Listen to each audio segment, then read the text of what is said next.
ওঠো, ভার ভার ভুলে গেছি নিতে।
সুপ্রিয় দর্শক ও শ্রোতা, আপনাদের সকলের প্রতি সালামুন আলাইকুম।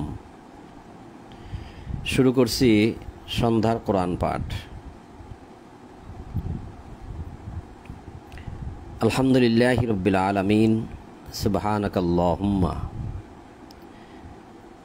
রব্বি আউযু বিকা মিন হামাযাতিশ শায়াতিন ওয়া আউযু বিকা রব্বি আন ইয়াহদুরুন। বিসমিল্লাহির রহমানির রহিম।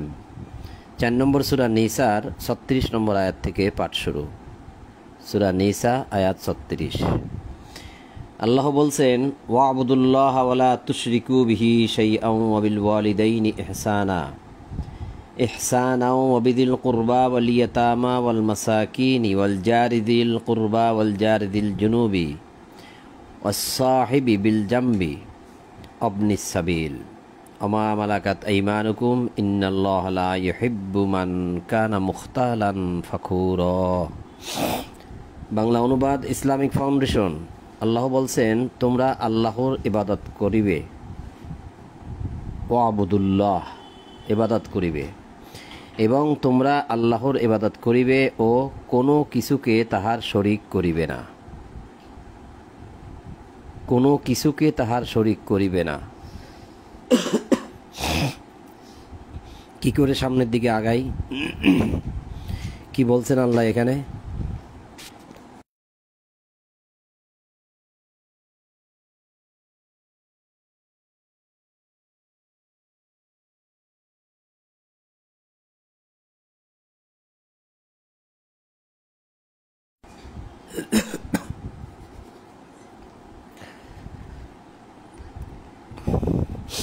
আল্লাহ বলছেন, তোমরা আল্লাহর ইবাদত করিবে ও কোনো কিছুকে তাহার শরীক করিবে না, এবং পিতামাতা, আত্মীয় স্বজন, এতিম, অভাবগ্রস্ত, নিকট প্রতিবেশী, দূর প্রতিবেশী, সঙ্গী সাথী, মুসাফির ও তোমাদের অধিকারভুক্ত দাস দাসীদের প্রতি সদ্য ব্যবহার করিবে। নিশ্চয়ই আল্লাহ পছন্দ করেন না দাম্ভিক অহংকারীকে। অনেকগুলো কথা, এই একটা কথার মধ্যেও আমরা আছি কি? শুরুতেই আল্লাহ বললেন যে ওয়া আবুদুল্লাহ, এবং আল্লাহর ইবাদত করবে, অর্থাৎ আল্লাহর দাসত্ব করবে। অর্থাৎ আমি যদি আল্লাহর দাস হই তাহলে আল্লাহ যা বলবেন আমাকে তাই মানতে হবে। আর যদি তার দাসত্বকে অস্বীকার করি তাহলে এই আয়াত আমার জন্য নয়। তো শুরুতেই বলছেন যে আল্লাহর ইবাদত করবে, কোনো কিছুকে তাহার শরিক করবে না। লক্ষ্য করা যায় কি যে কোনো কিছু, একদম কিছুকেই,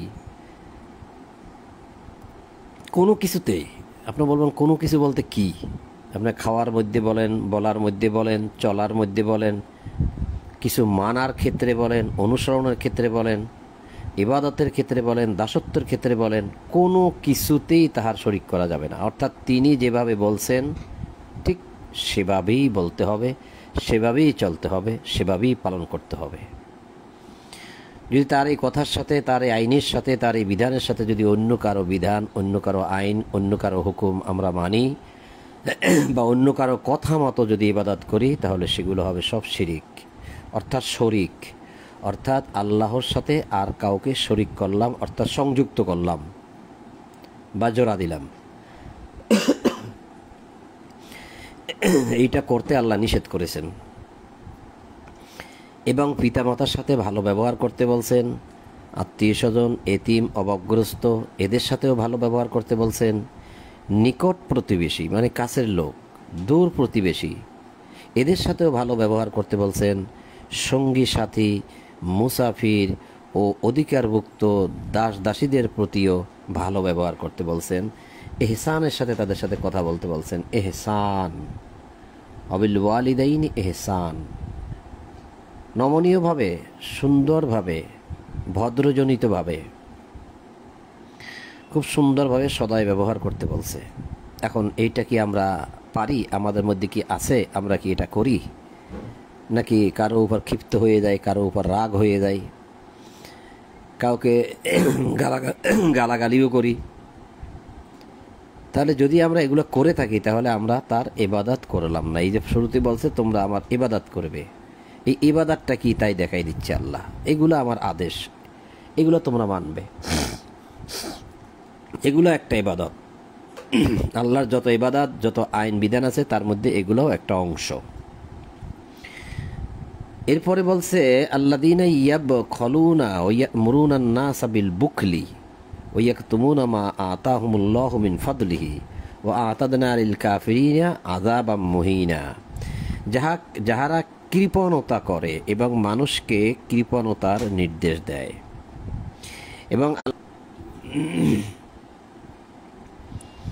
এবং আল্লাহ নিজ অনুগ্রহে তাহাদেরকে যাহা দিয়েছেন তাহা গোপন করে। আর আমি আখিরাতে কাফেরদের জন্য লাঞ্ছনাদায়ক শাস্তি প্রস্তুত রাখিয়াছি। আল্লাযীনা ইয়াবখলুনা, ইয়াবখলুন শব্দটা আসছে বখিল থেকে। ইয়াবখলুনা বখিল, যারা নিজেরা বখিল, নিজেরা কৃপণ। ওয়া'মুরুনা নাস, এবং অন্য মানুষকে আদেশ দেয় বিল বুখলি, আবার বখিল হওয়ার জন্য, কৃপণ হওয়ার জন্য। ওয়া'য়াকতুমুনা মা আতাহুমুল্লাহু মিন ফাদলিহি, আল্লাহ তাকে যা দিয়েছেন তা সে গোপন করে।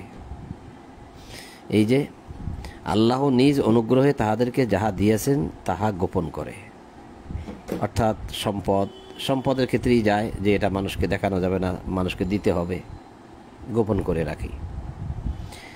এদেরকে কিন্তু আল্লাহ সরাসরি কাফের বলছে এখানে, ওয়া আ'তাদনা লিল কাফিরিনা আযাবাম মুহিনা। আল্লাহ এরকমভাবে বলে নাই যে এরাই কাফের। আল্লাহ বলছে আর আমি আখিরাতে কাফেরদের জন্য লাঞ্ছনাদায়ক শাস্তি প্রস্তুত রাখিয়েছি। তার মানে এই কথাগুলো যারা মানবে না তারাই তো অস্বীকারী। তো অস্বীকারী আরবিটাই তো কাফের।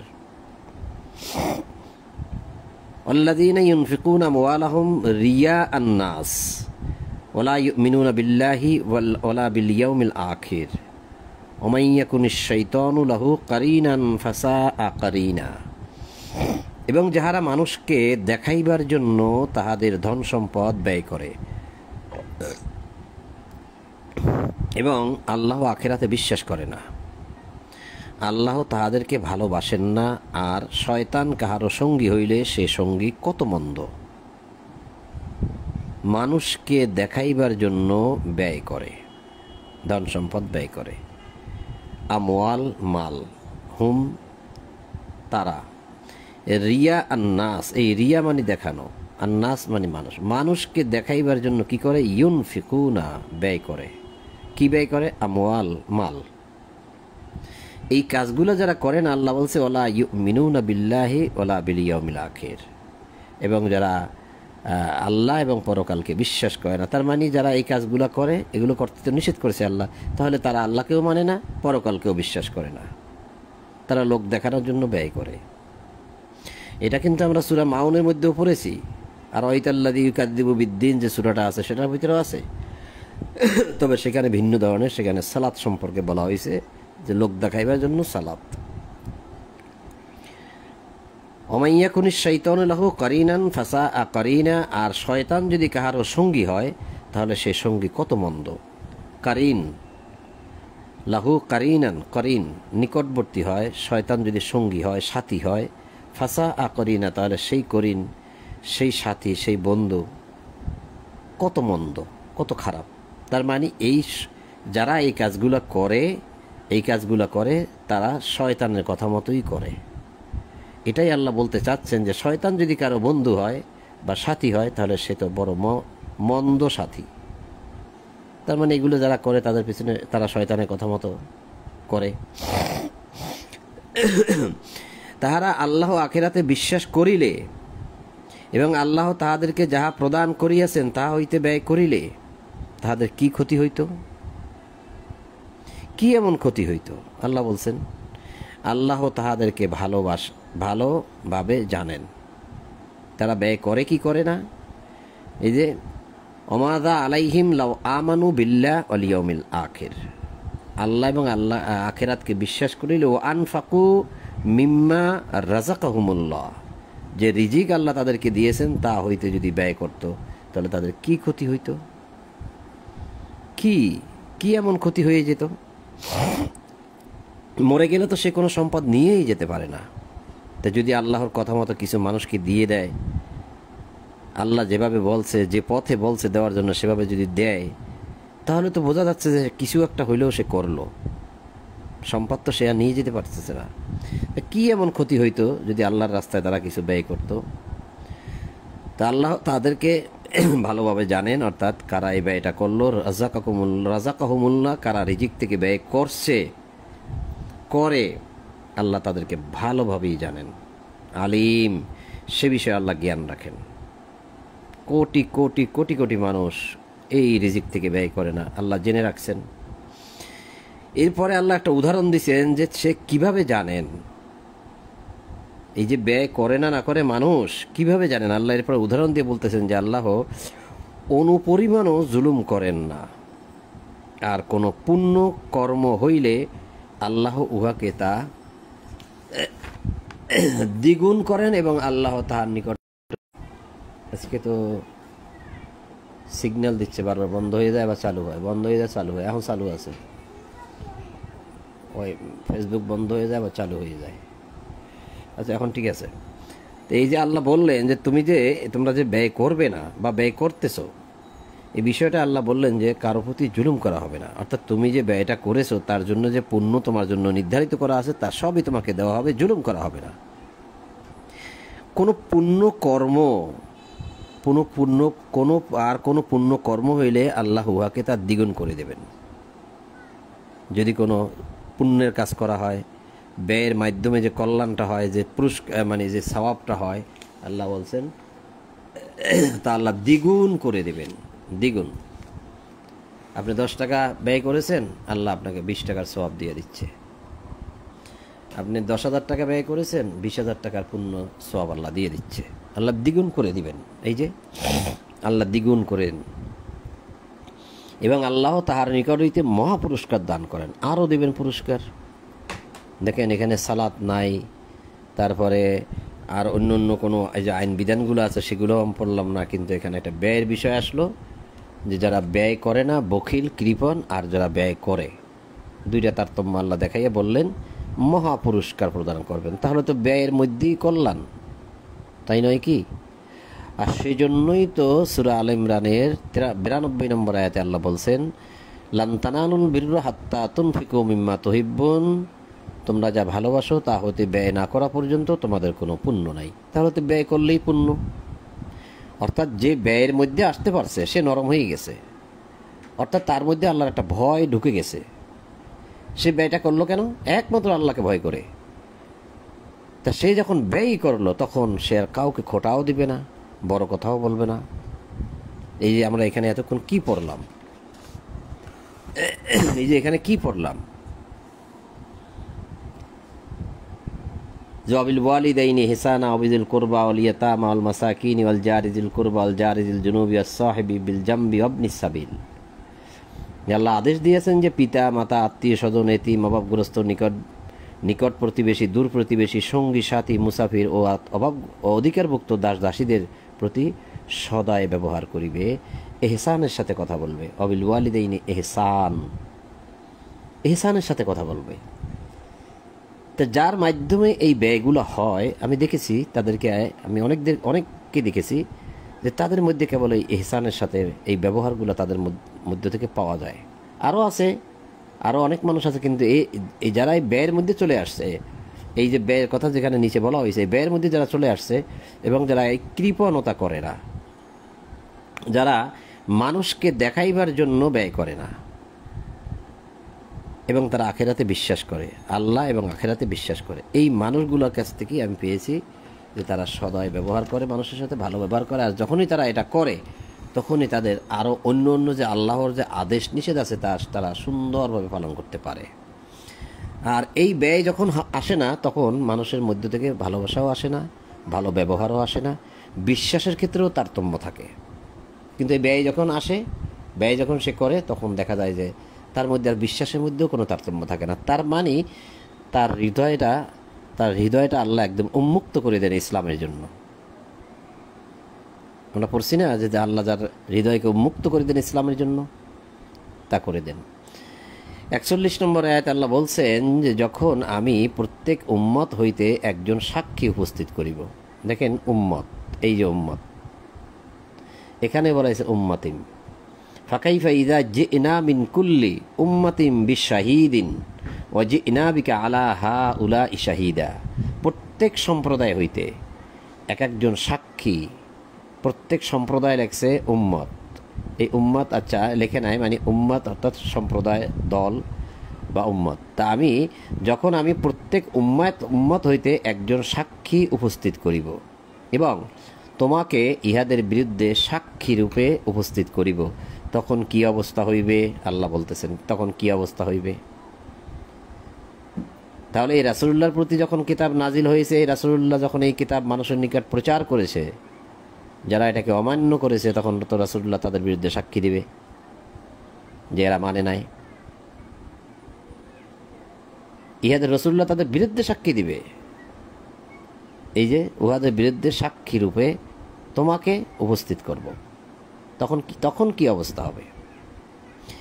যাহারা অস্বীকার করিয়াছে এবং রাসূলের অবাধ্য হইয়াছে, তাহারা সেই দিন কামনা করিবে যদি তাহারা মাটির সঙ্গে মিশিয়া যাইত, আর তাহারা আল্লাহ হইতে কোনো কথাই গোপন করিতে পারিবে না। যারা অস্বীকার করিয়াছে, ইয়াউমা ইযিন ইয়াওয়াদ্দুল্লাযীনা কাফারু, যারা কাফারু করেছে অর্থাৎ অস্বীকার করেছে। তো এই প্রসঙ্গ শেষ করে আল্লাহ এখন একটি ভিন্ন প্রসঙ্গ আনলেন, হয়তো আবার সামনে গেলে আবার এই প্রসঙ্গ চলে আসবে। ভিন্ন প্রসঙ্গটি আল্লাহ বলতেছেন, ইয়া আইয়ুহাল্লাযীনা আমানু লা তাকরাবুস সালাতা ওয়া আনতুম সুকারা হাত্তা তা'লামু মা তাকুলুনা ওয়ালা জুনুবান ইল্লা আবিরি সাবিলিন হাত্তা তাগতাসিলু। সূরা নিসার 43 নম্বর আয়াত। এই আয়াত নিয়ে প্রচুর আলোচনা চলে। আপনি দেখবেন যে বিভিন্ন গ্রুপ বলতে এখন তো আল কোরআনের অনুসারী অনেক বেড়ে গেছে, আলহামদুলিল্লাহ, যে আল্লাহ মানুষকে আল কোরআনের দিকে আকৃষ্ট করেছেন। তা সেজন্য বলছি যে মানুষ এই খণ্ডভাবে এক জায়গায় 5 জন 10 জন 50 জন 20 জন 100 জন মিলে আল কোরআনের আলোচনা করে, আল কোরআন পড়ে, এই আল কোরআনের আয়াত নিয়ে চিন্তা ভাবনা করে, গবেষণা করে, কোন আয়াতে কি বলছে সে সমস্ত বিষয় গবেষণা করে। তো সেই গবেষণা ক্ষেত্রে থেকে বলছি আমি যে বিভিন্নভাবে খণ্ড খণ্ডভাবে বাংলাদেশের বিভিন্ন স্থানে আমার জানা মতে অনেক তারা এটা পড়ে, আলোচনা করে, হোয়াটসঅ্যাপে করে। তো তাদের মধ্য থেকে এক শ্রেণীর ভাইয়েরা কিন্তু এই আয়াতের অর্থটা একটু ভিন্ন রকম করেন, এটা ভাবার্থ নিয়ে যান। এখন ভাবার্থটাকে টিকানো যায় কিনা সেটা আপনারা বিবেচনা করবেন, নাকি এভাবেই রাখতে হবে। আরবিটা আমি পড়েছিলাম, বাংলা অর্থটা হচ্ছে, হে বিশ্বাসীগণ, নেশাগ্রস্ত অবস্থায় তোমরা সালাতের নিকটবর্তী হইও না, যতক্ষণ না তোমরা যাহা বলো তাহা বুঝিতে পারো, এবং যদি তোমরা মুসাফির না হও তবে অপবিত্র অবস্থাতেও নয়, যতক্ষণ না পর্যন্ত তোমরা গোসল করো। এই অংশটুকু পড়েছিলাম। তো এই আয়াতের এই বিষয়গুলোকে তারা সম্পূর্ণরূপে ভাবার্থ দিয়ে নিয়ে গেছে যায়, এবং যার সাথে এই শব্দের অর্থ একটাও আর থাকে না। এখন সেটা মিলানো যায় কিনা, কারণ তারা একটা যুক্তি দাঁড় করায় এখানে, যে অনেক কয়েকটা যুক্তি দাঁড় করায়। তার মধ্যে একটি যুক্তি হচ্ছে যে শৌচ স্থান হইতে যদি কেউ আসে, পায়খানা প্রস্রাবখানা থেকে কেউ যদি আসে আর যদি পানি না পায়, তাহলে চেহারার মধ্যে এই যে তায়াম্মুম দ্বারা মুখমণ্ডল ঘষবে, মুছে করবে। যে এক তো মলদার অপরিষ্কার, আবার আল্লাহ বলল যে মাটি দ্বারা মুখ ঘষে, মানে মুখটাকে কাদাযুক্ত করে ফেলো। এটা কি কোনো যুক্তি হইতে পারে? এরকম একটা কথা বলে। আসলে কিন্তু বিষয়টা সেরকম ছিল না, তাদের বুঝ ওই রকম, তারা ওইভাবে বুঝছে ভাবার্থ দিয়ে। কিন্তু আমরা একটু দেখি কীরকম হতে পারে। আল্লাহ বলছেন যে, হে বিশ্বাসীগণ, ইয়া আইয়ুহাল্লাযীনা আমানু অর্থাৎ হে বিশ্বাসীগণ, অনুবাদ দেওয়া আছে হে মুমিনগণ। নেশাগ্রস্ত অবস্থায় অর্থাৎ সুকারা, যখন তোমাদের অবস্থা হয় সুকারা বা সুকারার মতো বা নেশাগ্রস্ত মানুষের মতো যখন তোমাদের অবস্থা হয়, অর্থাৎ তোমরা যা বলো এই যে যাহা বলো তাহা বুঝতে, এই যে না তোমরা, যতক্ষণ না তোমরা যাহা বলো তা বুঝতে পারো। তোমাদের মুখের কথা যদি তোমরা নিজেরাই বুঝতে না পারো, তাহলে তোমরা সালাতের নিকটবর্তী হইও না, সালাতের নিকটবর্তী হইও না। হে বিশ্বাসীগণ, নেশাগ্রস্ত অবস্থায় তোমরা সালাতের নিকটবর্তী হইও না। তো নেশাগ্রস্তর অবস্থা কি, এই শব্দটার অর্থ কি শুধুমাত্র সব ক্ষেত্রেই নেশা, নাকি অন্য কিছুও হবে? আপনি যদি মনে করেন মসজিদে গেলেন, ইমাম সাহেব আরবিতে খুতবা পড়তেছে, আপনি কিছুই বুঝলেন না, তাহলে আপনি কি সেটা নেশাগ্রস্তর মতো হয়ে গেলেন না? নেশাগ্রস্ত মানুষ যদি যেমন কিছু বোঝে না, আপনিও কিছু বুঝলেন না। অর্থাৎ মানসিকভাবে তুমি অপ্রস্তুত, ভারসাম্যহীন। তোমাদের অবস্থা যদি এরকমই হয় যে তোমরা মানসিকভাবে অপ্রস্তুত, ভারসাম্যহীন, তাহলে তোমরা সালাতের কাছে আসিও না। কারণ সেখানে কি বলে তা তো তোমরা বুঝবে না। যতক্ষণ না তোমরা নিজেরা যা বলো তাহা তোমরা নিজেরা বুঝতে না পারো, ততক্ষণ আসিও না। এখন এই অংশ থেকে আমাকে একজন প্রশ্ন করে বলল, তাহলে যখন নেশাটা কেটে যাবে তখন আমি তো যেতে পারবো সালাতে? আমাকে জিজ্ঞাসা করলো। তাই আমি বললাম, আপনি কি নেশাগ্রস্ত হওয়ার জন্য বৈধতা চাচ্ছেন? এখানেই তো লেখাই আছে যে নেশাগ্রস্ত অবস্থায় যাওয়া যাবে না। তাহলে আমার নেশাটা কেটে গেলে যাব, তার মানে আমি নেশা করতে পারবো? এইভাবে প্রশ্ন করে, এভাবে। তাহলে আসলে কি তাই? এখানে তো বিশ্বাসীদের কথা বলা হয়েছে, আমানুদের কথা বলা হয়েছে। তা আমানুরা কীভাবে নেশাগ্রস্ত হবে? ইমানদারগণ কীভাবে নেশাগ্রস্ত হবে? তো এটাই আমার কাছে বুঝে আসছে যে এটা আল্লাহ একটা উদাহরণ দিয়ে বোঝাচ্ছেন যে নেশাগ্রস্ত মানুষের যে অবস্থা, তোমরা যদি সেই অবস্থাই হয়, তোমাদেরও যদি সেই অবস্থা থাকে, অর্থাৎ তোমরা যদি কিছুই না বোঝো, মানসিকভাবে ভারসাম্যহীন, মানসিকভাবে অপ্রস্তুত, যদি তোমরাও যদি এরকমই হও, তাহলে তোমাদের সালাতে আসার দরকার নাই। কারণ সেখানে যা বলা হয় সেগুলো তোমাকে মানতে হবে। তাহলে এই অবস্থায় তোমরা সালাতের নিকটে আসবে না। আর যদি তোমরা মুসাফির না হও, তার মানে মুসাফির হইলে যাওয়া যাবে। মুসাফির না হও তবে অপবিত্র অবস্থাতেও নয়। তাহলে মুসাফির হইলে অপবিত্র অবস্থায় যাওয়া যাবে। অর্থাৎ আপনি সফরে আছেন, আপনি পায়খানা প্রস্রাব করছেন, পানি পান নাই, কোনো মতে পাতা পোতা বা নেকড়া তেনা দিয়ে তো মানুষ মুছে টুসে আসে একরকম। ওই অবস্থাতে থাকেও না, খায়ও না, ঘুমায়ও না। ওই অবস্থাতে মানুষ ডাইনিং টেবিলেও বসে না 5 জনের সাথে খানা খাইতে। তো তা ঠিক আছে, তুমি যখন ওই অবস্থায় কোনো মতো সেরে আসলে, তা তুমি অপরিচ্ছন্ন এখন, কিন্তু তুমি মুসাফির, তাহলে আসতে পারবে। মুসাফির অবস্থায় তুমি যদি ওইরকম অপরিচ্ছন্ন অবস্থায় থাকো, তাহলে তুমি সালাতে আসতে পারবে। তাহলে বলছে যে তোমরা নেশাগ্রস্ত অবস্থায় সালাতের নিকটবর্তী হবে না যতক্ষণ না তোমরা যা বলো তা বুঝতে না পারো। আর যদি তোমরা মুসাফির না হও, তবে অপবিত্র অবস্থাতেও নয়। আর আর যদি সেই অপবিত্র অবস্থা তুমি নিজ গৃহে থাকো, তাহলে যতক্ষণ না তোমরা গোসল করো, অর্থাৎ ধৌত করো। এই গোসল শব্দের অর্থটা হচ্ছে ধৌত করা। এখানে আরবিতে বলা হয়েছে তাগতাসিলু, অর্থাৎ গোসল। এই গোসল শব্দটার অর্থই হচ্ছে ধৌত করা, ধৌত। কিন্তু এখানে গোসল আরবিতে বাংলায় গোসল দিয়ে দিছে। তার মানে আপনি অপরিচ্ছন্ন, আপনি চালাতে যেতে পারবেন না, আপনাকে ধৌত করে যেতে হবে। তবে আপনি মুসাফির হইলে পারবেন। এখানে বলা হয়েছে ওলা জুনুবান, অর্থাৎ তুমি জুনুবি থাকলে, স্বামী স্ত্রী মিলনের ক্ষেত্রে যে অপরিচ্ছন্নতা হয়, সেই অবস্থা থাকলে তোমাকে হাত্তা তাগতাসিল, যতক্ষণ না তুমি ধৌত করো ততক্ষণ যাবে না। ইল্লা আবিরি, ব্যতীত কেবল এই যে আবিরি সাবিল, তুমি যদি আবিরি সাবিল হও, পথ অতিক্রমকারী হও, অর্থাৎ মুসাফির হও, তাহলে পারবে। তো এই যে গোসল শব্দটা এখানে দেওয়া আছে, গোসল আমি বলছি, এই যে তাগতাসিল এবং গোসল, তো এটা আমরা একটু দেখে আসি, এরপরের সূরা থেকে দেখে আসি যে সেখানে সেই গোসল শব্দের অর্থ কি দেওয়া আছে।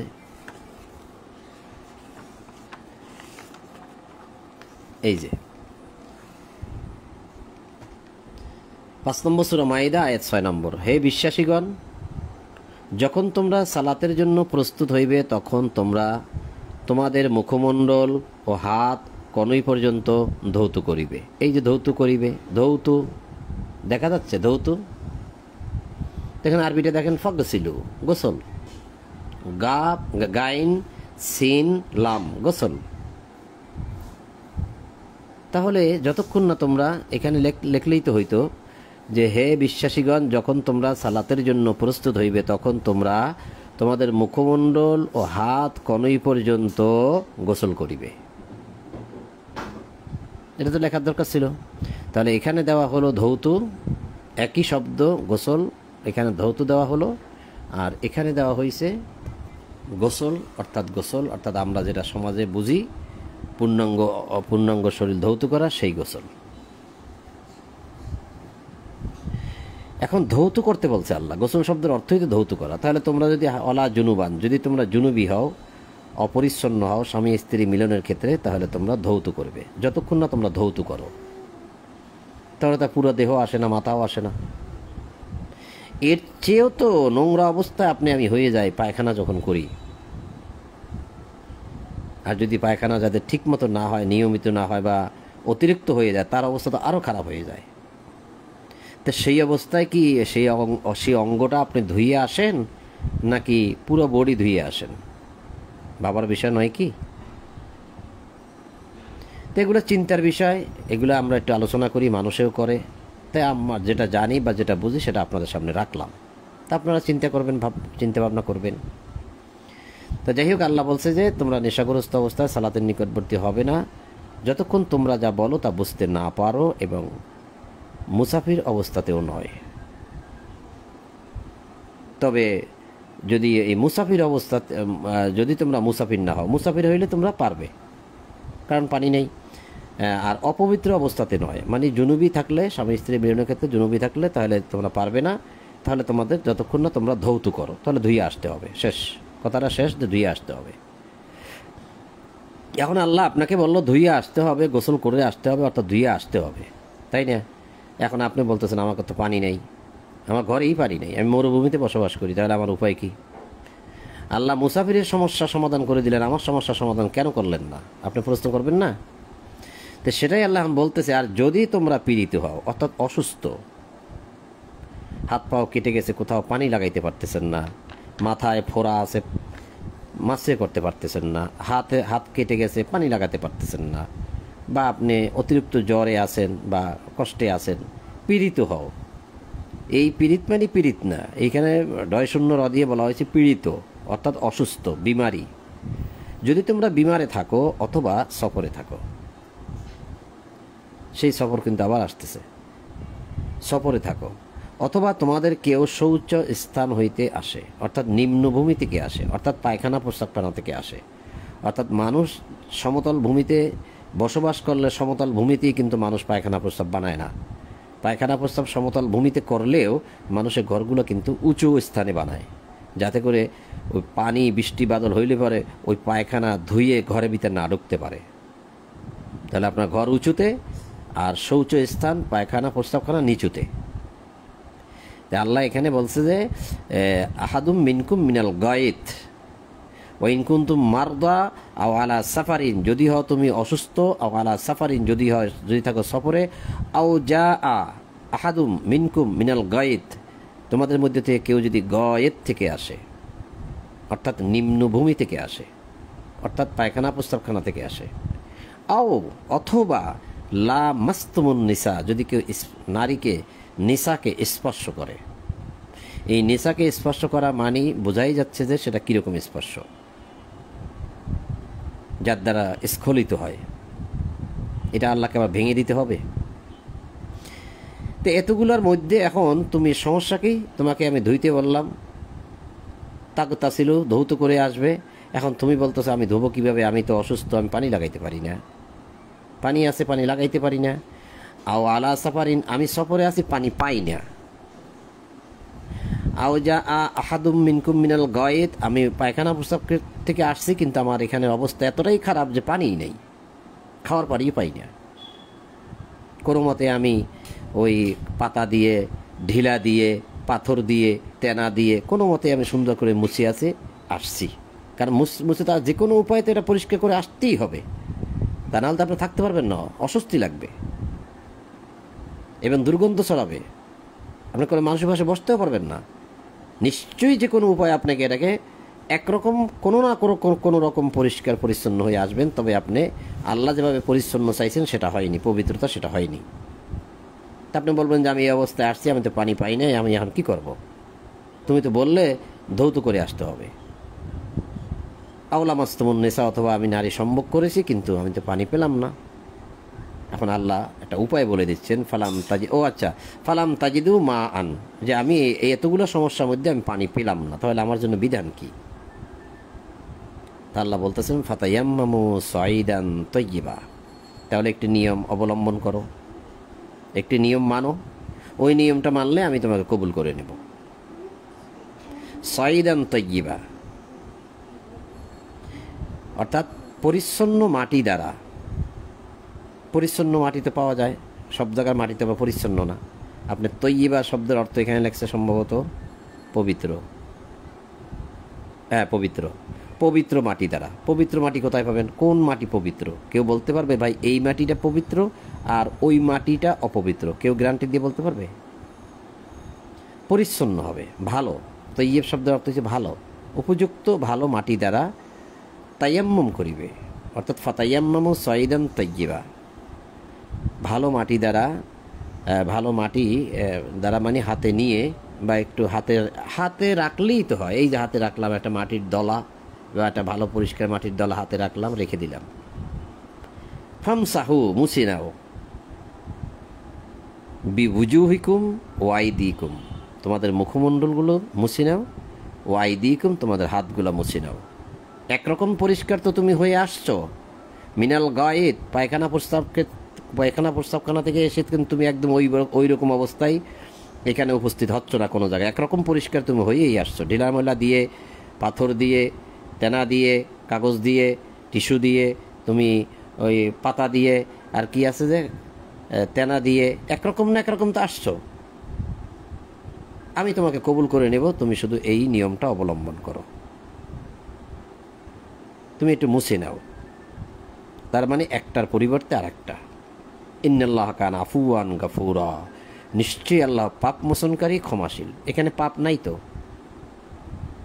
পাপ আছে? আপনি এই কাজগুলো করতেছেন কিন্তু করতে গিয়ে পানি পান না, এটা পাপ আসলো কই থেকে? আপনি তো চাচ্ছেন পরিচ্ছন্ন হইতে, ভালো হইতে, আপনি আল্লাহর আইনটাই মানতে চাচ্ছেন। আর এই নেশাগ্রস্ত অবস্থায়, অর্থাৎ আপনার যদি মাতালের মতো অবস্থা হয়, তাহলে তো আপনি যাচ্ছেনই না। বাদ। তাহলে এখানে কেন লেখা হইল নিশ্চয়ই আল্লাহ পাপ মোচনকারী? অর্থাৎ এখানে আফুয়া শব্দের অর্থ হয় দায় মোচনকারী, দায় মুক্তি করা, মানে মুক্ত করা। নিশ্চয়ই আল্লাহ তোমাদেরকে মুক্ত করতে চান, গফুরা ক্ষমা করতে চান। এটা যারা তুমি যদি মনে করে তোমার অপরাধ হয়েছে, না, তিনি এটা ক্ষমা করে দেবেন। আফুয়া তোমাকে মুক্ত করতে চান, দুশ্চিন্তা থেকে মুক্ত করতে চান, যে এই সমস্ত অবস্থার মধ্যেও আমি কি সালাতের কাছে যেতে পারবো কি পারবো না, কত রকম প্রশ্ন। আল্লাহ তোমাদেরকে দুশ্চিন্তা থেকে আফুয়া মুক্ত করতে চান বা দায় মুক্তি করতে চান। আমার কাছে ভাই এটা এরকমভাবে বুঝে আসছে। আপনি যদি আমার এই কথাকে না নিতে পারেন, কোনো আফসোস নাই, কোনো সমস্যা নাই, তবে এটা নিয়ে তর্ক করা ঠিক হবে না। আপনি যেটা বুঝেন, যেটা ভালো মনে করেন, আপনি সেটা মানেন। তা আমি সকাল সন্ধ্যা এটা আমারই নেতা আমিরুল ভাই এটা সকাল সন্ধ্যা পড়ে শোনাতেন। তিনি অসুস্থ থাকার কারণে তিনি আমাকে দায়িত্ব দিলেন যে ভাই আপনি পড়ে শোনান। তাই আমি পড়ে শোনাই, আর কিছুই না ভাই। আর কাউকে বলি না যে আপনি আমাকে এর জন্য 10টা টাকা দেন, কারণ এটা সকলের প্রতি কর্তব্য, যে পড়ে এবং যে শোনে উভয় সমান। তা আমার কাছে সূরা নিসা 43 নম্বর আয়াত এবং এর সাথে যুক্ত করে তাহলে আমি ওই সূরা মাইদার সে 6 নম্বর আয়াতটাও পড়ে আসি, কারণ দুটো আয়াতের কাছাকাছি অর্থ একই রকম। এটা নিয়েও অনেক আলোচনা আছে এবং এটা নিয়েও কিন্তু অনেক ভাবার্থ আছে। ভাবার্থ দ্বারা এখানের আয়াতটাও সম্পূর্ণরূপে অনুবাদটা ভিন্ন দিকে নেওয়া হয়, কিন্তু আমি কোনো মতে সেগুলা মিল খুঁজে পাই না, আর মিলাইতেও পারি না। সেটা কি? ইয়া আইয়ুহাল্লাযীনা আমানু, ওহে বিশ্বাসীগণ, যারা তোমরা বিশ্বাস করেছো, ইজা যখন, কুমতুম তোমরা ওঠো, তোমরা ওঠো, কুমতুম এই শব্দটা কখনো হয় কুন তুম, আবার কখনো হয় কুমতুম, অর্থাৎ একই সাথে থাকে তুম শব্দটা। তুম শব্দের অর্থ কিন্তু তুম, এটা ডিকশনারিতেও আছে, এটা এমনিতে ওই মিজানুস সরব যে বইগুলো আছে সেখানেও আছে, সিগার মধ্যেও আছে। তার মানে শব্দটার সাথে কোনো একটা শব্দ যুক্ত থাকতে হয়। যুক্ত না থাকলে শুধু তুম মানে তুমি এটা হয় না। তুমি যাও, তুমি খাও, তুমি ওঠো, তুমি করো, তুমি আসো, কিন্তু কোনো একটা শব্দ মানে ক্রিয়া থাকতে হয়, তার সাথে তুম শব্দটা ব্যবহার হয়, তুম। আর এই কুম শব্দের অর্থ হচ্ছে ওঠা। আমি তারও একটা প্রমাণ আপনাদেরকে দিয়ে দিই। সূরা মুজাম্মিল আয়াত 2। কেন প্রমাণগুলো দিচ্ছি তারও কারণ আছে।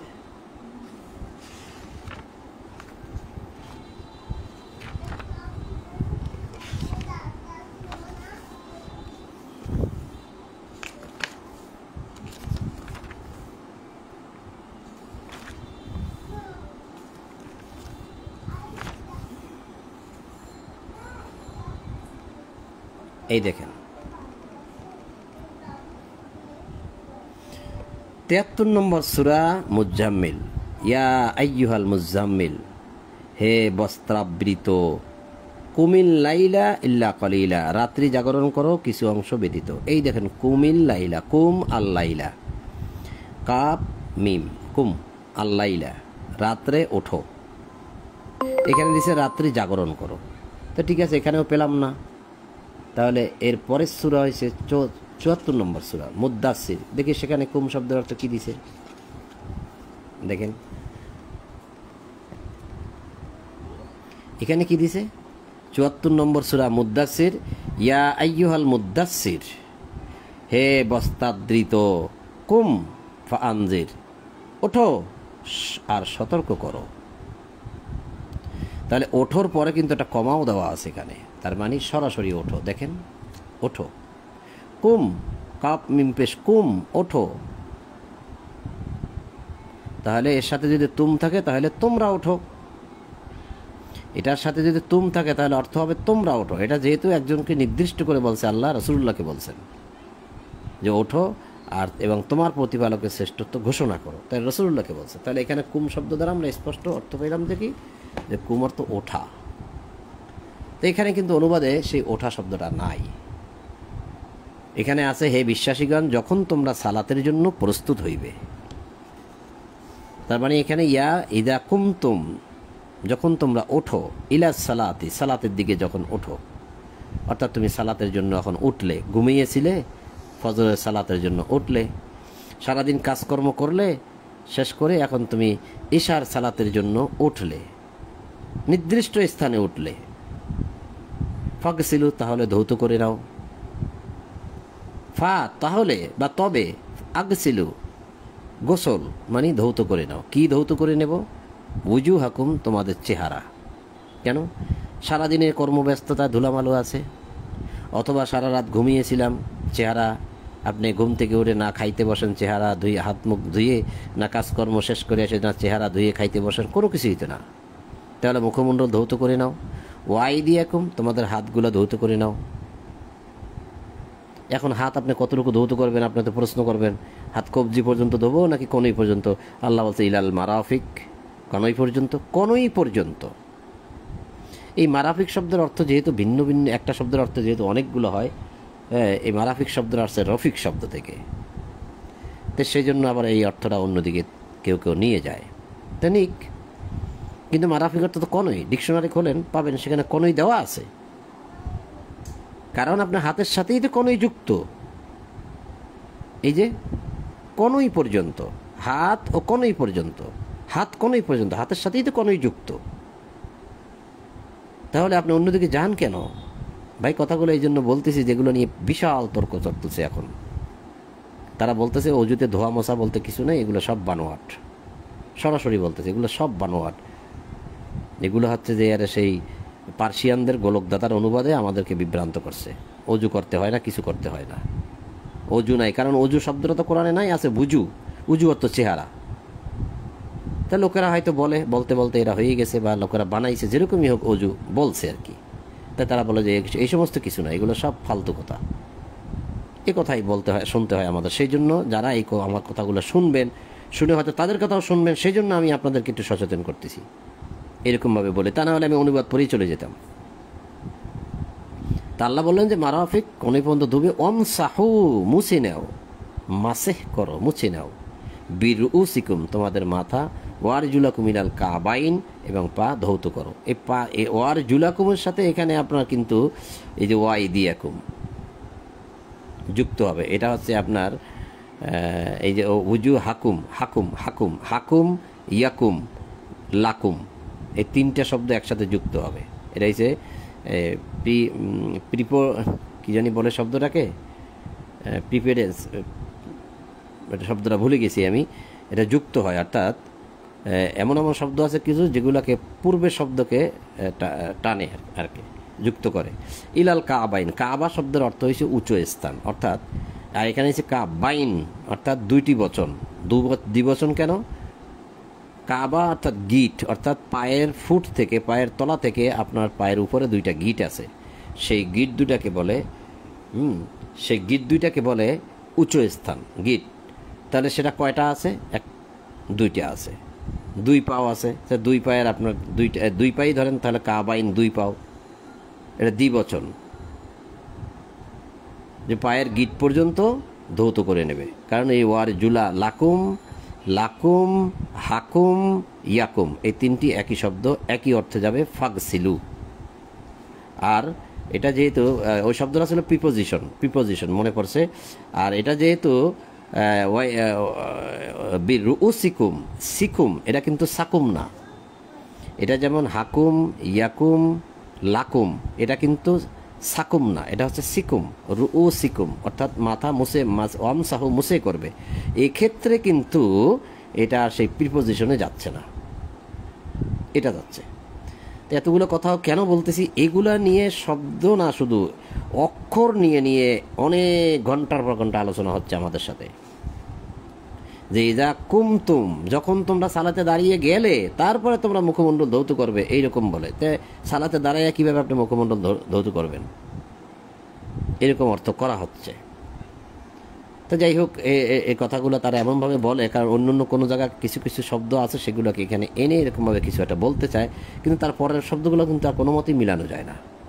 কারণ এই জায়গা থেকে যদি আপনাকে ডিভাইড করে অন্যদিকে নিয়ে যাওয়া হয়, তাহলে আপনার এখানে আসল জায়গায় থাকতে পারবেন না। সেই রকম আর কি।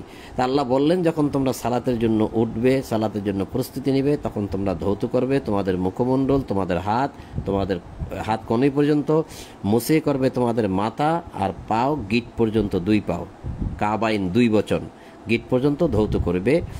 এখন এই যে আল্লাহ বললেন ফাগসিলু উজুহাকুম, ধৌত করবে, এখন আপনি বলতেছেন যে ধৌত করবো কি দিয়া?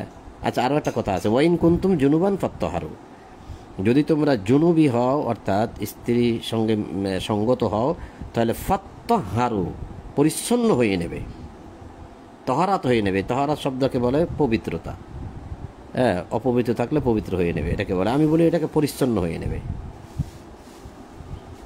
কারণ স্বামী স্ত্রী মেলামেশার ফলে যদি কেউ পানি দিয়ে গোসল করলে পবিত্র হয়ে যায়, তাহলে হিন্দুরাও পবিত্র, অমুসলিমরাও পবিত্র, কাফের খ্রিস্টান সবাই পবিত্র। এটা হচ্ছে পরিচ্ছন্ন হয়ে নেবে যদি তোমরা সেই জুনুবি থাকো। এতগুলো কথা আল্লাহ বলছে, ধৌত করতে বলছে। এখন আপনি শর্ত জুড়ে দিয়েছেন যে আমার কাছে তো পানি নাই, বলবেন, তা আল্লাহ বলে দিচ্ছেন অ্যাডভান্স, আপনার প্রশ্নের উত্তর দিচ্ছে যে ওয়াইন কুনতুম, যদি তোমরা হও মারদা, অসুস্থ, অথবা আলা সাফারিন, সফরের উপরে থাকো, অসুস্থ সফরের উপর থাকো, যা আহাদুম মিনকুম মিনাল গায়িত, যদি তোমাদের কেউ আসে নিম্নভূমি হইতে অর্থাৎ পায়খানা প্রস্রাবখানা থেকে, তাহলে তো সে ওইরকম একরকম তো মুছে টুসে আসলো, পানি পেল না, পাতা দিয়ে, ঢিলা কুলব দিয়ে, পাথর দিয়ে মুছে টুসে কোনো মতে সে আসতে পারলো। অথবা লা মাস্তুমুন নিসা, যদি তোমরা স্ত্রীর সাথে সঙ্গত হও, স্ত্রীকে স্পর্শ করো, মাস্তুম শব্দের অর্থ হয়েছে স্পর্শ করা। ফালাম তাজিদু মা আন, যদি তোমরা পানি না পাও, এই সমস্ত ক্ষেত্রে পানি আছে কিন্তু তুমি লাগাইতে পারতেছো না, যেহেতু তুমি মারদা, অসুস্থ, আওয়ালা সাফারিন, তুমি সফরে আছো, পানি পাও না, পায়খানা থেকে আসছো, পানি পাও নাই, স্ত্রীর সাথে সঙ্গত হয়েছো, পানি পাও নাই, ফালাম তাজিদু মা আন, যদি তোমরা পানি না পাও, ফাতাইয়াম্মামু, তবে একটি নিয়ম অবলম্বন করো, সয়িদান তৈয়িবান, তাহলে ভালো মাটি, সয়িদান তৈয়িবান, ভালো ভালো, এই তৈয়ব শব্দের অর্থ আল কোরআন এখানে অনেক জায়গায় দেওয়া আছে, ভালো ভালো মাটি দ্বারা, ফামসাহু, মুছে নেবে, বুজুহিকুম, তোমাদের মুখমণ্ডল, ও আইদিকুম, তোমাদের হাত, মিনহু, তা দিয়ে। তা আপনি একটু মুখ নেন না, আপনি একটু মাটি নিয়ে আপনি একটু হাতে একটু মুছে নেন না, তো হয়ে গেল না? শুকনো মাটি নিয়ে হয়ে গেল না? বেশি কষ্ট? এখানে তার মারাফিক বলে না, এটা কোনোই পর্যন্ত। তাই সামান্য মাটি টুকরা দিয়ে আপনি একটু গালের দিকে বা চেহারার দিকে একটু মুছে আনেন না, শুকনো মাটি দিয়ে, তাতে কি আপনার চেহারা একদম কি বলে একদম কাদাযুক্ত হয়ে যাবে? এখন তারা বলে যে ঘয়ের থেকে আইছে, পায়খানা থেকে আইছে, এমনিতেই তো এখানে মল লেগে আছে, আবার আল্লাহ বলল কতগুলো কাদা দিয়ে মুখ মুছে নাও, তাহলে তো সে ভূতের মতো হয়ে যাবে। এখন একদিকে তো ময়লা লেগে আছে, আর একদিকে আবার কাদা মাখতে হয় মুখে, এটা কেমন কথা? এই আয়াত তো মানা যায় না, তাহলে এটা হুজুর আয়াত না, এটা হলো। তা আল্লাহ চাচ্ছেন যে তুমি এটা দিয়া তুমি এই নিয়মটা পালন করলে তোমার এই যতগুলো সমস্যা আছে দায় মুক্তি থেকে তোমাকে আল্লাহ মুক্ত করে দেবেন। মা ইউরিদুল্লাহু লিয়াজআলা আলাইকুম মিন হারাজিন ওয়ালা ইউরিদু লিয়ুত্তাহিরাকুম ওয়া লিয়ুতিম্মা নি'মাতাহু আলাইকুম লাআল্লাকুম তাশকুরুন। তিনি তোমাদেরকে পবিত্র করতে চান, অর্থাৎ আল্লাহ তোমাদেরকে কষ্ট দিতে চান না, বরং তিনি তোমাদেরকে পরিচ্ছন্ন করতে চান এবং তোমাদের প্রতি তাহার অনুগ্রহ, এই যে দয়া, যে এটা পেলাম না, তার পরিবর্তে একটা বিধান ব্যবস্থা, এটা এই অনুগ্রহ করে আল্লাহ আমাদেরকে সম্পূর্ণ করতে চান, যাহাতে তোমরা কৃতজ্ঞতা প্রকাশ করতে পারো। অনেক বেশি বলে ফেলছি, আমি পূর্বের স্থানে ফিরে যাই। সেই নুসার 43 নম্বর আয়াতে, ঘন্টার কাছাকাছি হয়ে গেছে, পাঠ করতে পারলাম না বেশি, দেখি এখান থেকে আরেকটু পাঠ করা যায় কিনা। আগাইতে পারি না, কারণ এই সমস্ত বিষয় নিয়ে প্রতিটা দিন আলোচনা হচ্ছে, পড়তেছি নিজে বহু বছর ধরে, এই সমস্ত গবেষণা করতেছি, দেখতেছি, যার জন্য শুধু ওই আগে তো কোনো এক সময় বাংলা অনুবাদ পড়ে যেতাম, শুধু একের পর এক পড়েই যেতাম। তারপরে এই যখন এই সব কিছু জানতে চেষ্টা করলাম, তারপরে দেখতেছি যে এখানে আরও কিছু বলা যায়, বা কিছু তারতম্য তো অনুবাদেও করে, কিছু আছে, এটা তো আপনিও জানেন, আমরাও জানি। একজন একটা অনুবাদ করতে গেলে সেখানে কিছু ভুল ত্রুটি তারাও করে, হয়ে যায়, ইত্যাদি সবারই হয় ভুল। তো সেদিকে আমরা না যাই। তা আমরা যেটা সূরা নিসার 43 নম্বর আয়াতটা যেটা পড়লাম, সেটা তো আমরা শুনলামই, আর যারা শোনেননি পরে আসছেন তারা একটু প্রথম থেকে শুনে নেবেন, তাহলে হয়তো আপনিও উপলব্ধি করতে পারবেন। তো সেদিকে আর যাচ্ছি না, যেহেতু সময় একদম শেষ হয়ে গেছে। এখন সামনে 2-1 আয়াত পরে শেষ করে দিই। এদেরকে এই রুকুটা শেষ করতে পারে কিনা। 43 থেকে এখানে রুকুটা শেষ হয়েছে 50-এ।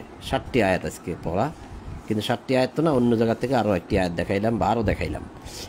আল্লাহ বলছে, তুমি কি তাহাদেরকে দেখো নাই যাহাদেরকে কিতাবের অংশ দেওয়া হয়েছিল, তাহারা ভ্রান্ত পথ করাই করে এবং তোমরাও পথভ্রষ্ট হও, ইহাই তাহারা চায়। কি বুঝলেন? কত মানুষকে জিজ্ঞাসা করেছি, ভাই এটা কি? আবার অনেকেই আমার কাছে জিজ্ঞাসা করে যে কিতাবের অংশ কাদেরকে দিল? আমাদেরকে দিল পুরা কিতাব, মুসারে দিল পুরো কিতাব, ঈসা নবীরে দিল পুরা কিতাব, কিতাবের অংশ কাকে দেওয়া হলো? এখন সেই আয়াতগুলো দেখাইতে গেলে আবার অনেক সময় লাগবে, তবে আমি সার মর্মটা বলে দিচ্ছি, যেহেতু আপনারা পড়েছেন অনেকেই, যে পূর্বেকার কিতাবগুলো কিন্তু তারা নষ্ট করে ফেলছে। ইঞ্জিল, তাওরাত, জাবুর, এগুলো কিন্তু তারা নষ্ট করে ফেলছে। আল্লাহ বলছে এই কিতাবের মধ্যেই যে আয়াতগুলো তাদের ভালো লেগেছে সেগুলো রেখেছে, আর যেগুলো তাদের মনের মতো হয় না সেগুলো সেখান থেকে সরিয়ে ফেলেছে। নতুন করে যে কিতাবটা তারা মানুষকে লিখে দিত, সেগুলোর ভিতরে তাদের কথাগুলোই বেশি, আল্লাহর কথা কম। তাদের কথা বেশি, তো তাদের ইচ্ছা মতো কথা যেহেতু রাখছে, তারা কীভাবে তারা ধর্ম ব্যবসা চালানো যায়, কিভাবে তারা পীর মুরিদি করানো যায়, কিভাবে আরও অনেক অলৌকিকতা, কিভাবে তারা কি করতে পারে, সব রাখছে। এখন এই কিতাব তারা যারা লিখছে, তারা যারা এটা করলো, তারা তো মরে গেল, তো কিতাব কি রয়ে গেল না? তা পরবর্তী প্রজন্মরা কি পাইল? ওই কিতাবের একটা অংশ পাইল, অর্থাৎ আল্লাহর কথা সেখানে অল্প, বাকি কথাগুলো সব মানুষের। তাহলে তারা এই কিতাবের কিছু অংশ পেয়েছে মাত্র। আল্লাহ বলছে তাদের কিতাবের অংশ দেওয়া হইল যাদেরকে। আবার অন্য জায়গায় বলছে যারা কিতাবের অংশ পেয়েছিল, কথাটা একই রকম আর কি, প্রায় কাছাকাছি। উতু নাসিবাম মিনাল কিতাব, অর্থাৎ তাদের নসিবে দেওয়া হয়েছিল কিতাব থেকে অল্প আর কি, কিতাবের একটা অংশ। ইয়াস্তারুনা দলালাতা রিদু আন্তা দিল্লু সাবিল। তো যারা সেই কিতাবকে অনুসরণ করতো, তাহলে তো তারা সঠিক পথ পায় নাই। তো তারা যেমন ভ্রান্ত পথ ছিল এবং তারা অন্যকে পথভ্রষ্ট করতে চাইতো। আমার কাছে এটা বুঝে আসছে। আপনার কাছে যদি উপযুক্ত আরও কোনো যুক্তি থাকে এই কিতাবের আয়াত থেকে, তাহলে সেটা আপনি কমেন্ট বক্সে উল্লেখ করুন, আমি দেখব, ইনশাআল্লাহ আপনার সাথে কথোপকথন করব, ভালো হবে, আমার ভুল ধারণাটা কেটে যাবে। আল্লাহ তোমাদের শত্রুদেরকে ভালোভাবে জানেন, অভিভাবকত্বে আল্লাহই যথেষ্ট এবং সাহায্যে আল্লাহই যথেষ্ট। তো এটা আমরা বুঝি। ইহুদিদের মধ্যে কিছু সংখ্যক লোক কথাগুলিকে স্থানচ্যুত করিয়া বিকৃত করে এবং বলে, শ্রবণ করিলাম, অমান্য করিলাম। দেখেছেন? ইহুদিদের মিনাল্লাদিন হাদু, এই যে হাদু মানে ইহুদিদের মধ্যে কিছু সংখ্যক মানুষ কিতাবের কথা বিকৃত করে, স্থানচ্যুত করে। এই প্রসঙ্গে আমি যদি পিছনে আয়াতে যাই, বাকারায় পড়ে আসছি, আমরা আল ইমরানে পড়ে আসছি, তাহলে অনেক লম্বা হয়ে যাবে। যে তারা বলে এই সমস্ত সব আল্লাহর কথা, ওগুলো তারা নিজেরা লিখে রয়েছে। তো তারা বলে কি, ইহুদিদের মধ্যে কিছু সংখ্যক লোক আছে যে কথাগুলো স্থানচ্যুত করিয়া বিকৃত করে এবং বলে, শ্রবণ করিলাম, অমান্য করিলাম, এবং শোনো না শোনার মতো, আর নিজেদের জিহ্বা কুঞ্চিত করিয়া বলে, দিনের প্রতি তাচ্ছিল্য করিয়া বলে, রাইনা। কিন্তু তাহারা যদি বলিত, শ্রবণ করিলাম ও মান্য করিলাম এবং শ্রবণ করো, আমাদের প্রতি লক্ষ্য করো, তবে উহা তাহাদের জন্য ভালো হইত ও সঙ্গত হইত। কিন্তু তাহাদের কুফরির জন্য আল্লাহ তাহাদেরকে লানত করিয়াছেন, তাহাদের অল্প সংখ্যকই বিশ্বাস করিত। অল্প সংখ্যকই বিশ্বাস করে, অল্প। তো তারা তুচ্ছ তাচ্ছিল্য করিয়া, জিহ্বা কুঞ্চিত করিয়া, মুখেরে বাঁকাইয়া, কি বলে এটাকে, তাচ্ছিল্য করিয়া বলে কি, রাইনা। আপনি টিকায় যান, 291 নম্বর টিকা দিছে এখানে, সেটা আবার যাইতে বলতেছে 77 নম্বর টিকায়। এরকম মানে এই টিকায় যেটা দেখবেন, রাইনা শব্দের অর্থ হচ্ছে দেখাশোনা করা, অপরকে দেখে রাখা, অন্যকে দেখে রাখা। রাইনা শব্দের অর্থটাই হচ্ছে দেখা। আবার আমাদেরকে দেখো, রাইনা, তার মানে রাইনা অর্থাৎ দেখে রাখা। তা এই যে রাসূলুল্লাহর প্রতি একটা মানে সমাজে একটা কথা আছে যে রাসূলুল্লাহ খাদিজার ছাগল গরু চড়াইতেন, উট ভেড়া দুম্বা চড়াইতেন, তাহলে তাকে বাংলা ভাষায় কি বলে, রাখাল। রাইনা শব্দের অর্থ ডিকশনারি খোলেন, দেখবেন রাখাল দিয়ে দিছে। ডিকশনারি খোলেন, রাইনা অর্থ রাখাল। আর তাফসিরে মারিফুল কোরআন খোলেন, সেখানে রাইনার অর্থ রাখাল দিয়ে দিছে, সরাসরি রাখাল লিখিয়ে দিছে অনুবাদে। তাহলে তারা কি বললো? তুচ্ছ তাচ্ছিল্য করিয়া কি বলতো? রাখাল। মানে এই রাসূলুল্লাহর প্রতি যে কিতাবটা নাজিল হইছে, সে তো তার তো একটা আগের ইতিহাস আছে যে সে রাসূল খাদিজার ছাগল গরু চড়াইতেন, যেটা ইতিহাস থেকে পাওয়া যায়। আর এখান থেকে সেটা প্রমাণ হয়, ইতিহাস থেকে পাওয়া যায়, এখান থেকে প্রমাণ হয় যে তিনি এই মানে এই দেখাশোনার কাজ, ছাগল গরু দেখাশোনার কাজ করেছিলেন। তাহলে বাংলা ভাষা আমাদেরকে কি বলা হয় এখানে? রাখাল। তাহলে এর অর্থটা দাঁড়ায় যে যে ব্যক্তি এতকাল ধরে ছাগল গরু চড়াইছেন, সে ব্যক্তি আবার এখন কিতাব পাঠ করে শোনাচ্ছেন আর বলতেছেন সে নবী, সে রাসূল, তার উপর কিতাব নাজিল হয়েছে। আরে সে তো আমাদের রাই না, সে তো আমাদের রাখাল। কিভাবে সে কিতাবের দাবিদার হতে পারে? কিভাবে সে রসুল হতে পারে? কিভাবে সে নবী হতে পারে? মানে যখনই রাসূলুল্লাহ এগুলো পাঠ করে শোনাইতেন, তখন তারা তাকে বিদ্রুপ করতো এই রায় না বলে। কিতাব যদি আসতে হয়, তাহলে আমাদের মধ্যে যারা হিকমতওয়ালা মানুষ আছে, জ্ঞানী গুণী আছে, ধন সম্পদওয়ালা আছে, তাদের কাছে আসবে। এনার কাছে কেন আসবে? এ তো আমাদের সাথে ছোটবেলা থেকে বড় হয়েছে, ছাগল গরু চড়াইছে, এখন বলতেছে আমি রসুল, আমি নবী। আর সে তো রাখাল, রাই না।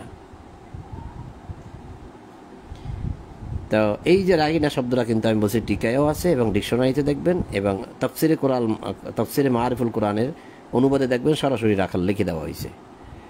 কিন্তু তাহারা যদি বলতো শ্রবণ করলাম, মান্য করলাম এবং শ্রবণ করো, আমাদের প্রতি লক্ষ্য করো, তবে উহা তাহাদের জন্য ভালো হইতো। কিন্তু তাহাদের কুফরির জন্য, এই সমস্ত কথাবার্তা বলার জন্য, অস্বীকার রসুলকে অস্বীকার করার জন্য আল্লাহ তাদেরকে লানত করিয়াছেন।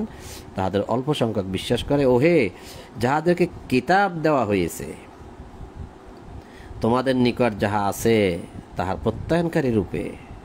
তোমাদেরকে তো কিতাব দেওয়া হয়েছিল, এই যে ইহুদি কিতাব দেয়, তাহার প্রত্যয়নকারী রূপে, সেটা সত্যায়নকারী রূপে আমি যাহা অবতীর্ণ করিয়াছি এই মুহাম্মদ রাসূলুল্লাহর প্রতি, তাহাতে তোমরা ঈমান আনো।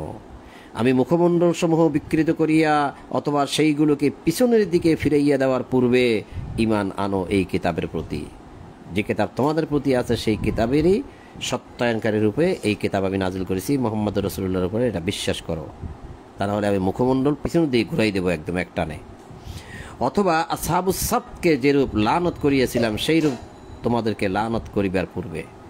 এই যে আসহাবুস সাবতকে আমি বানর বানাই দিয়েছিলাম, তাহলে তোমাদেরকে আমি বানর বানাই দেবো, তার আগে বিশ্বাস করো। আল্লাহ আদেশ কার্যকারী হয়েই থাকে, আল্লাহ ইচ্ছা করলে সেগুলো করে ফেলতে পারেন যখন তখন।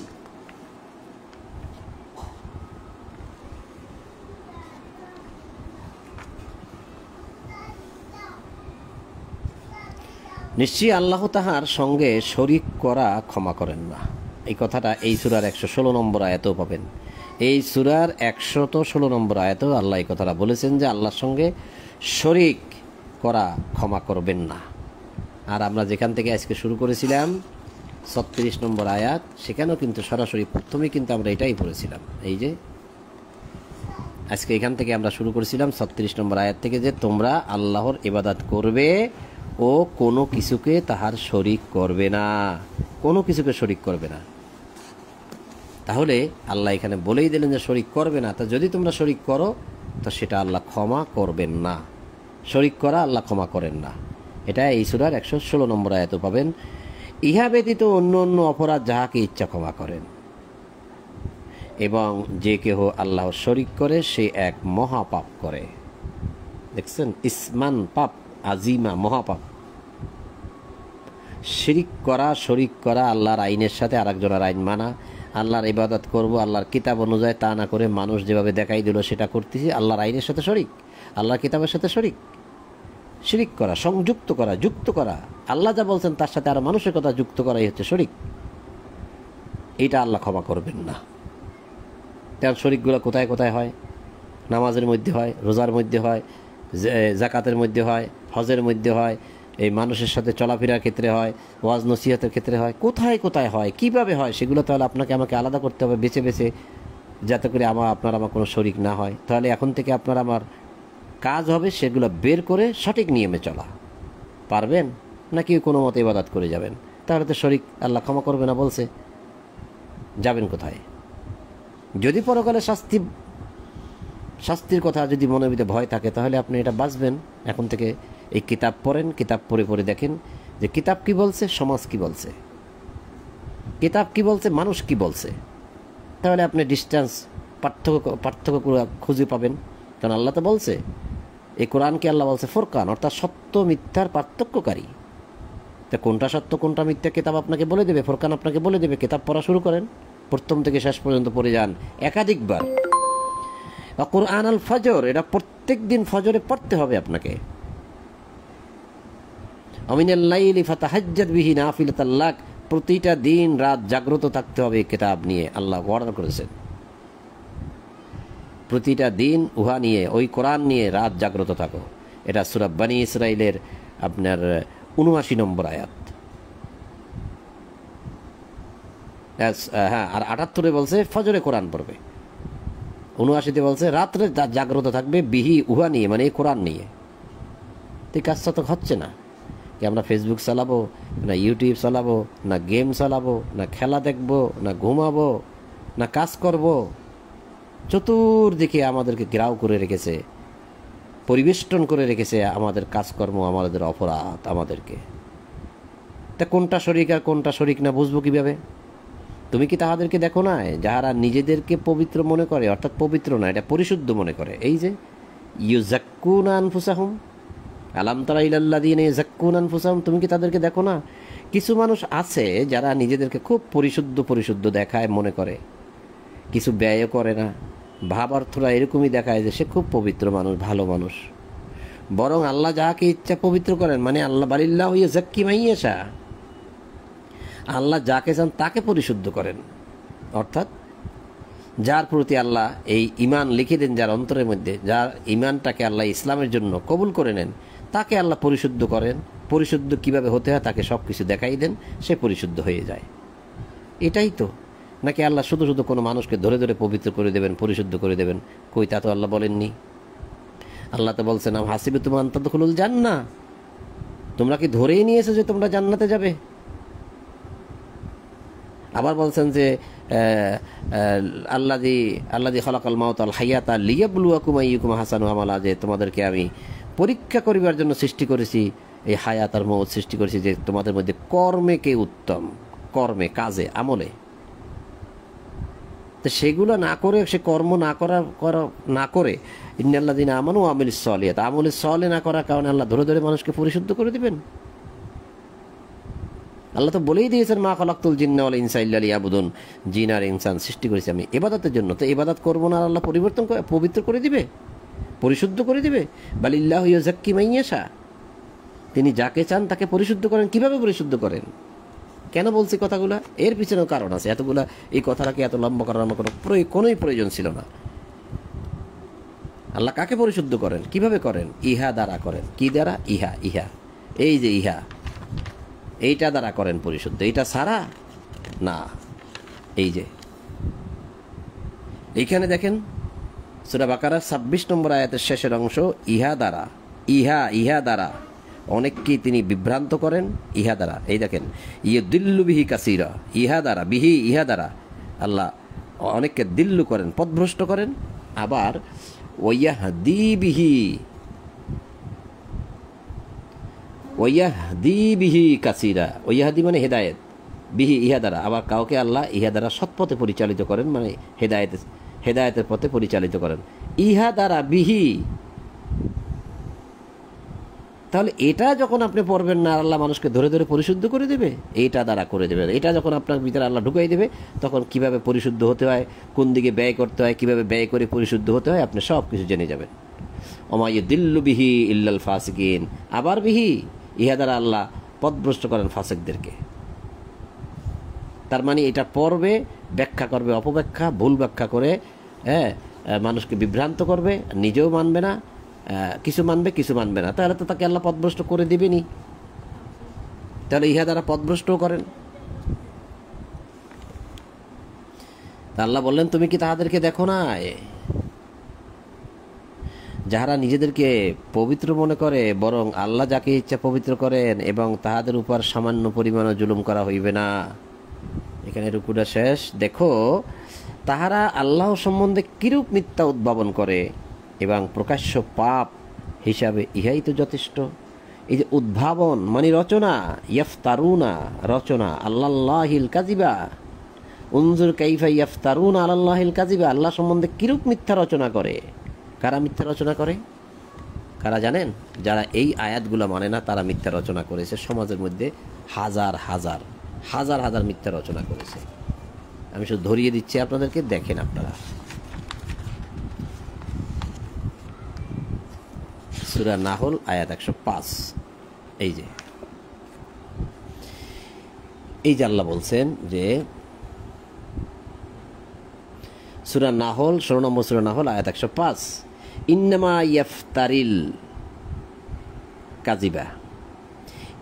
ইয়াফতারিল কাযিবা আল্লাযীনা লা ইউমিনুনা বিআয়াতিল্লাহ উলাইকা হুমুল কাযিবুন। যাহারা আল্লাহর নিদর্শনে বিশ্বাস করে না। নিদর্শনটা কি? আয়াতিল্লাহ, আল্লাহর আয়াতকে যারা লা ইউমিনুনা বিশ্বাস করে না, যাহারা আল্লাহর আয়াত বিশ্বাস করে না, তাহারা তো কেবল মিথ্যা উদ্ভাবন করে, মিথ্যা রচনা করে এবং তাহারাই মিথ্যাবাদী। এই দেখেন, ইন্নামা ইয়াফতারিল কাযিবা, যারা মিথ্যা রচনা করে, আল্লাযীনা লা ইউমিনুনা বিআয়াতিল্লাহ, তারাই আল্লাহর আয়াতকে বিশ্বাস করে না।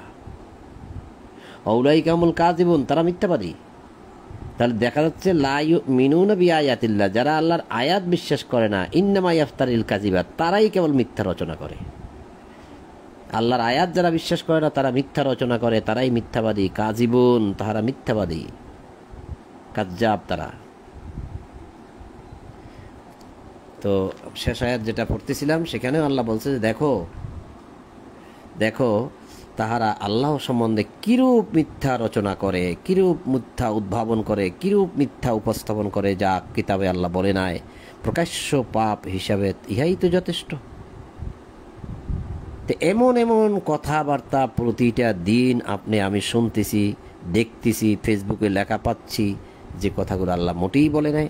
সব আল্লাহর নামে মিথ্যা রচনা, মিথ্যা উদ্ভাবন, মিথ্যা প্রকাশ করে তারা আল্লাহর নামে। এগুলো সব আল্লাহ বলছে, এগুলো সবই হচ্ছে পাপ, প্রকাশ্য পাপ হিসাবে এটাই যথেষ্ট। তো সম্মানিত বন্ধুগণ, অনেক কথা বলেছি। সূরা নিসার 36 নম্বর আয়াত থেকে 50 নম্বর আয়াত পর্যন্ত পাঠ করলাম। পরবর্তীতে ইনশাল্লাহ 51 নম্বর আয়াত থেকে পাঠ শুরু হবে ইনশাল্লাহ, যদি আল্লাহ বাঁচান। তা আজ এখানেই সমাপ্ত করছি। আপনাদের সকলের প্রতি শান্তি এবং সকল প্রশংসা জগৎসমূহের প্রতিপালক আল্লাহর জন্য, এই বলেই আজ ইশার কোরআন পাঠ এখানেই সমাপ্ত করলাম। আলহামদুলিল্লাহি রাব্বিল আলামিন।